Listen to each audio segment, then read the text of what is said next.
Sepatutnya kita nak layerkan lagi satu, tapi saya tunjukkan dengan ni. Inilah rupanya kek sisa ikan yang dah siap. Betapa kemasnya ni bila kita buat dengan telitinya.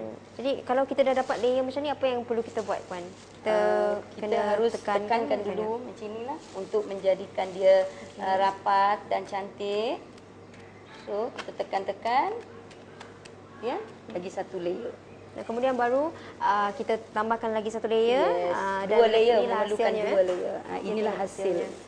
Jadi itulah dia ya, antara bagaimana caranya untuk membuat kek lapis Sarawak ini. Dan baru saya sedar ya, Puan Zuraidah, betapa saya menghargai bagaimana untuk membuat kek lapis. Begitu rumit, memerlukan fokus dan yang paling penting kesabaran yang tinggi. Ya. Betul ya? Betul. Itu dia ya, pengalaman yang cukup bermakna buat saya, belajar sendiri buat kek lapis. Ya, tak ada orang kata ni selalunya saya ni lebih kepada biskut lah. Kalau kek ni, kalau kek lapis memang payah sikit, rumit. Dan apabila di kedai Puan ya, saya juga ada berbicara dengan pekerja Puan dan mereka mengatakan kalau nak buat kek lapis ni hati kena tenang, tak boleh susah hati. Kalau tak, kek tak menjadi. Jadi komen Puan macam mana? Ia datang dengan minat, Shahnaz. Kalau minat tu, kita sungguh-sungguh minat kek tu akan menjadi dengan lebih cantik lagi. Fokus, bekerja dengan fokus. Tak bolehlah nak bekerja, ini pun nak buat, itu pun nak buat. Sebab kek ni dia tak boleh ditinggal. Dia kena buat, tunggu dekat situ. Tenang orang kata. Tenang dan sabar. Ya, kesabaran. Dan kalau bercakap mengenai pekerja di Cakap Puan, adakah mereka ni memang pandai membuat kek lapis dari asalnya ataupun diorang memang mendapat latihan dari Puan? Sebenarnya di kedai, pekerja-pekerja tu tak juga perlu berpengalaman. Jadi saya melatih sendiri pekerja-pekerja saya supaya senang dipantau.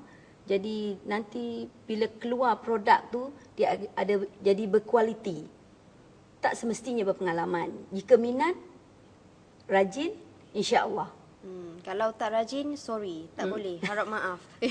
Dan setakat ini, kalau kita bercakap tentang bakat, saya percaya bahawa bakat dan juga anugerah itu air tangan orang untuk kalau nak buat apa-apa masakan ataupun kuih memang satu anugerah. Ya. Tetapi minat itu boleh dicambah. Jadi nasihat Puan kepada wanita-wanita di Malaysia ini, khususnya di Sarawak ini, supaya rajin turun ke dapur buat sendiri kek lapis.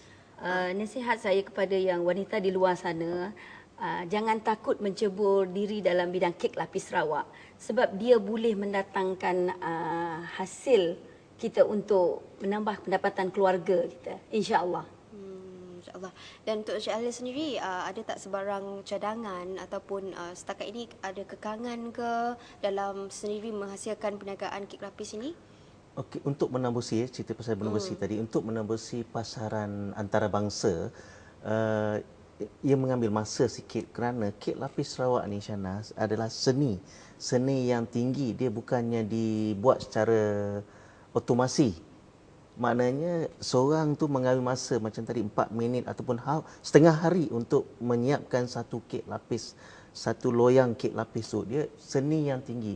Jadi kekangan-kekangan itulah yang satu daripada kekangan untuk menembusi pasaran antarabangsa.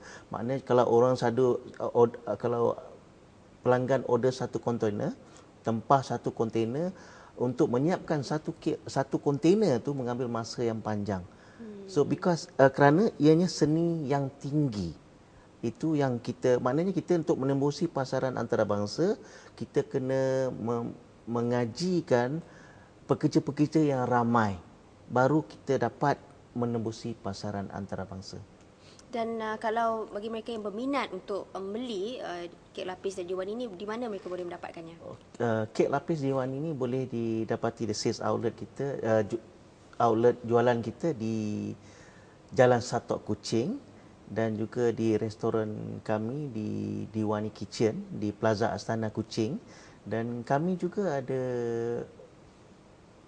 pengedar di Johor Bahru, di Lembah Kelang dan juga Shah Alam. Baiklah, terima kasih ya kepada semua tetamu saya pada petang ini, kepada Encik Alil dan juga Puan Zuraidah. Ya, saya harapkan yang terbaik untuk anda. InsyaAllah.